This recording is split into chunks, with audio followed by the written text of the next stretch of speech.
So here we're told that Daniel draws 3 cards from a deck and puts them back each time before shuffling, and we're told he draws actually 3 diamonds in a row. So this is actually a very key piece of information, by the way, that he puts them back each time before shuffling, because that just means that each event is random and the cards aren't removed permanently. So if this wasn't the case, we need to take into account that there's 1 card missing each time, so it would be 52 cards first, then 51, then 50.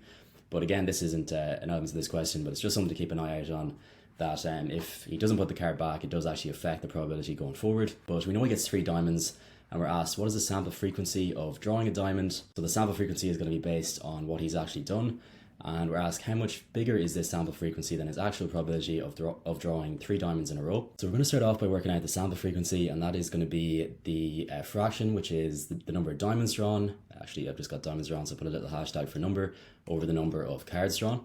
And so that's going to be 3, because he's drawn 3 diamonds and he's actually only drawn 3 cards as well. So it's going to be 3 over 3, and that is the same as 1. And so straight away you can see here that he's been very lucky. Assuming he wants to get diamonds, he's been very lucky because he's drawn 3 in a row and he's only drawn 3 cards. So it looks like if you knew nothing about cards, you knew nothing about what's in a deck, you would assume that based on these 3 examples, his chance of drawing a diamond is basically certain. You know, it's 1 out of 1. And so this is obviously not the case in real life. And this is the kind of logic that casinos rely upon, because let's say you have a couple of lucky rolls of a dice or a couple of lucky hands of blackjack, then you might think, oh, well, I'm just lucky, or this is how it is. But there's always going to be a bigger chance that something else is going to happen very soon.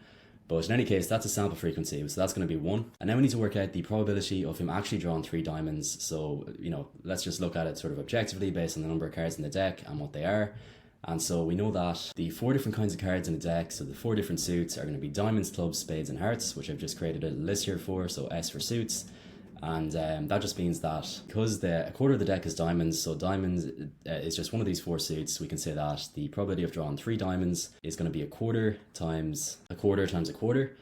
So what you can think about this is that if we were just to take a random letter from this list 3 times in a row, what are the chances that we get D 3 times in a row? And it's also very important to remember that he is putting the card back each time, so the number of diamonds isn't being reduced. But it's going to be a quarter times 3 basically, or to the power 3 actually, excuse me, so a quarter to the power 3. And so that is going to be the same thing as 0.25 to the power 3, and that is going to simplify down to 0.156. So that is the actual chance in the real world that he draws 3 diamonds in a row, so quite a bit less than his actual observed chance, which was 1 based on his 3 attempts. So we're almost done with this question now. We just need to figure out how much bigger is this sample frequency than his actual probability. And so the easiest way to do this is just to represent it as a fraction. So we're going to have the sample frequency, which we know is 1, divided by the actual probability, which we know is 0.156.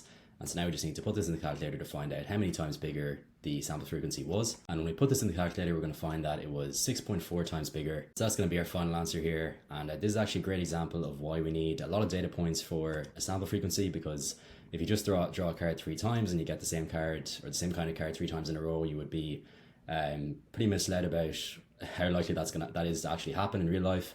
But that is going to be it for this question.